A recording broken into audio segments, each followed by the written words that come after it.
If you've watched any of my other videos from my Umrah vlog from February 2024 this year, you'll know that I'll have missed my flight. So here are all the things you need to know from the situation from when we missed our flight in Qatar Airlines. So when we touched down in Doha from Medina, we had a 45-minute delay. So the flight departed 45 minutes late from Medina, and we only had a 1 hour connection. So when we landed, as soon as we got off, there was people with boards saying that is your connecting flight to Edinburgh, blah blah blah, you've missed it, this is what to do. So they were offering us a 9 a.m.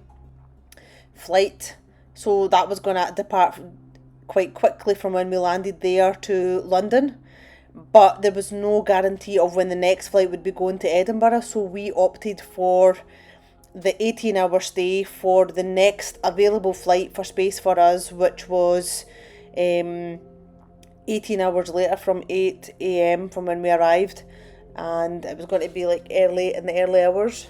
So they gave us transport to a hotel. It was the Royal Riviera Hotel in Doha, and my daughter was really sick and we were really tired because we'd waited so long in Medina, and then although the flight wasn't that long, you know, my kids were really tired. And what we did was we got the bus. They provided this for us. We didn't have to pay any extra cost, but while we were waiting for this bus, the people from this company were insisting or forcing us to do a couple of hours tour of Doha, and it was going to be like 100 I think it was like 100 dirham or 100 euros total for the four of us for a couple of hours, but we were too fatigued at this point. We all needed some rest for our onward journey, and 18 hours is a long time. We're really glad we didn't have to wait at the airport, but even that delay, it causes the domino effect of other things. That we had our car parked in Edinburgh, so we were concerned about how we're going to get that out because we were so late arriving. But we didn't think about that at the time, so we got to our hotel. It was a lovely, clean hotel. There was plenty of room, AC, everything like that. So when we got there, which you can see, none of us were very hungry, but we just thought we'll have something light before we go up. So we did have a budget per person of what we can eat. I'll break all that down in the description box. We just had something light, a little cup of tea, and then we headed up to our hotel room. And they gave us paperwork for this, so it was pretty smooth. It wasn't too much of a headache. So it was all justification from Qatar Airlines about our stay there. So it was all covered, and obviously the budget was allocated as well. So there was a budget for each of us in total. And it was a bit stressful, but otherwise I feel like it was quite good what they gave us. Otherwise, if we were waiting for 18 hours at the airport, it just would have been really uncomfortable. And it's not ideal when you've got young kids with you. So this is our hotel. I thought it was really nice. A room for us, and bathrooms, and a room area for the kids. And the kids wanted to just watch a little bit of TV before they relaxed. I had to have a shower and freshen up a little bit because you just get a bit horrible and sweaty in journeys. So otherwise, I mean, to think that this is all complimentary for that delay is pretty good. We had very low expectations because if you've watched my other videos, you'll know that we lost our luggage. So when we arrived at Jeddah airport, we waited for about 2 hours for our luggage and nobody came and told us. So we've had like quite a bad experience, and we have opened a case since February to get our baggage issue resolved, because it's not really the best service waiting 48 hours when you're arriving in a new country with kids and losing all your stuff. So guys, this is just to show you the menu. It's a kind of online QR code type menu. You can have a look online. So we did have a tiny bit of breakfast which ate into our morning allowance, and then we had a look at the menu and we ordered some room service just to be brought up. So this is what we went for. We had a pizza, we had a kebab, we had little kind of burger things and seat kebabs, and we just had a little mix and match and some drinks, so it was totally covered in the price. Didn't really enjoy it that much, but we just ate it just to kind of keep us going. And quite gutted that this was our experience of Doha. We never really got to go out and travel. We did get the option, if we wanted to spend money, to have a kind of drive around Doha and like the taxi driver insisted, but I just couldn't, it wasn't worth. I believe our pickup time was about 1 a.m, so we just headed down to have a little snack before we left, and this was the options for dinner. So we had to just get ourselves ready, have a wee light snack, and then wait at the reception for the taxi to pick us up and take us back to the airport. Literally couldn't eat that much. We were actually pretty full from before, but Erha wanted a little cake. My daughter loved the look of the cakes, and she felt so much better after having a shower and a change of clothes. Just felt so bad on the Medina to Doha flight, and she looks so nice and fresh now. So that's us at the airport. You'll recognise this is Doha Hamad International Airport with the iconic yellow teddy. So it was quite good to just get to the airport, get checked in, and it was just going to be hopefully a smooth journey from there. This part of the journey is very long, so these kind of delays adds on to the time, but having the hotel accommodation, the transport, the food, it really made a big difference. It's like the company saying, sorry that happened and here's something for you, because the delays were completely out of our control. We were there, checked in at Medina on time, and that flight delay was impacting on our journey. And the girl was absolutely amazing. I can't remember her name. The girl that we dealt with in Doha Airport, who sorted it all out, filled all the paperwork in, got us bottles of water and things. She was really, really sweet, so she helped us get through that, and that made me feel like a little bit better about the experience with Qatar Airlines, because a couple of bad things happened and it kind of put me off, but overall it is an amazing airline. Great food, great service, and but in saying that, on the flight back, on the flight there, my kids got little pack lunches. They got kids food. The food wasn't great on the way back. There was no great options for the kids, like the little pack lunch that they got last time, because there was loads of little options in there for them. The main meal, they just look at it and they don't touch it, so it's quite a long time for kids to go out without eating anything. So that's us. We were just getting our bearings, working out where our gate is, and from this point the gate wasn't that far. It was very close, and en route you'll notice the kids see a little play area, or my daughter sees a play area, so she is just like, we have to stop and play at this play area, and she absolutely.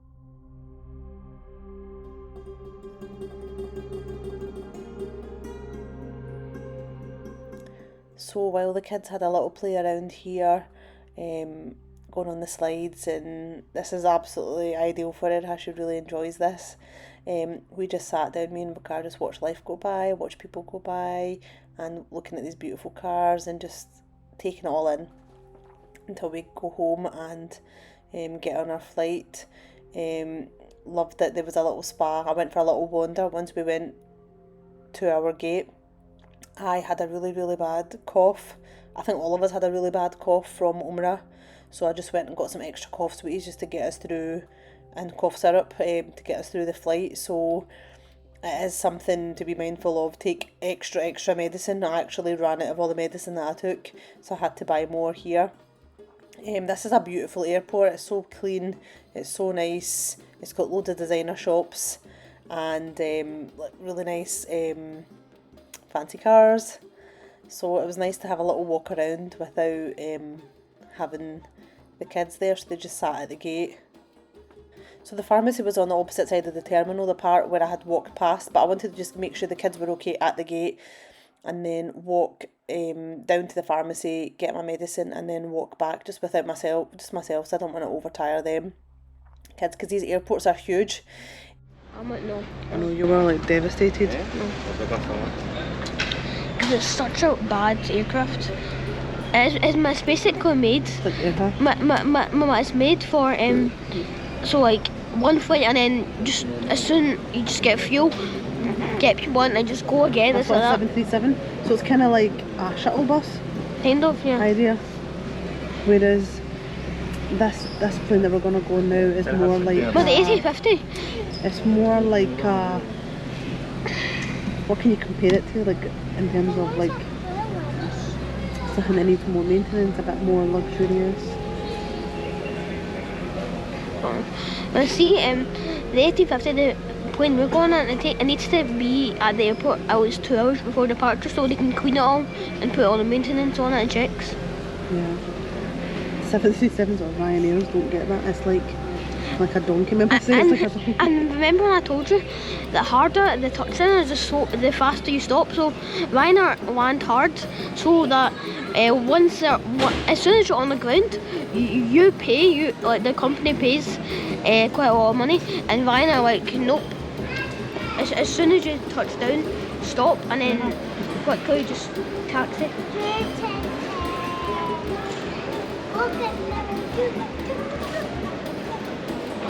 When we go back, maybe one day we can go on duty train. Or we could go on that tram on the Edinburgh airport thing. Langoston. Good. Now it's time for boarding, so we, as normal, boarded the flight and via this little tunnel. I forgot what the name is for it. But the weird thing is, I filmed all the way on our outward flight and everything was fine. But on this particular flight, an air hostess told me as soon as I boarded the plane, I'm not allowed to film. So that was a bit strange as well. It wasn't like I was filming anyone in particular. It was just a kind of hyperlapse of us getting on the plane and then just showing our seat and things. So I feel like that really put me off filming the way I normally would, because I didn't want to upset anyone. I was just trying to keep my camera down, just filming us. This is me just showing you what's available on our seat, so it's very similar to our previous flights as well. That's our little sanitizer kit and face mask. So it was a bit strange. I don't know if it's because of like controversies of people filming flights that some air hostesses don't like it, but on our outward flight not one person said anything to me, and I wasn't actively filming anyone. I was just trying to film my own experience. So that's something to be mindful of. This is in our little amenities bag: toothbrush, toothpaste, earplugs, socks and an eye mask. And so this is a little toy my daughter got, and it was, she opened it up and it's a beautiful case, and also inside it was a bracelet making kit. So my daughter really loved this. We actually didn't play with it on the plane. We actually put them together, put the little braids together, and when we were back home. But I think this was quite a nice touch because on our outward journey we had a board game. And then we had this. Kids didn't really play with it, and she got a little keyring and I think it's little stickers and things. So it's quite a thoughtful gift, and it's quite good. It's something that it's not noisy, it's not messy, and it can keep kids busy. So my daughter had so many other things to entertain her, and obviously the in-flight entertainment system is so good for kids. It really, really keeps them going and it keeps them entertained. Towards the end of this flight, my daughter was really upset. She was just, I think it's like her ears were popping, and she was just getting so fatigued with the long flight. So it is something to be mindful of. On the journey out, kids are always super excited, but on the way back, every second is so painful, so excruciatingly slow, that you need to just make sure that they're okay, they're well fed, they've had drinks, that they're not, going to pick up any bugs or be weak. So my husband, Vakar, Ibby and Erha slept all the way on this flight. I was awake and I couldn't sleep. And they gave us food, which, this was awful. It's the breakfast that they give you. I personally do not like it. It's an omelette and a little hash brown. I couldn't manage to eat it, and neither did anybody else. And this is us when we arrived at Edinburgh Airport. We had to wait a very long time for our luggage to come out, and Erha at this point was crying. She just wanted me to pick her up and hug her. She just wanted to go home at this point. She just got so fed up of the journey. And I was sitting at the side, waiting for Vakar to get the luggage.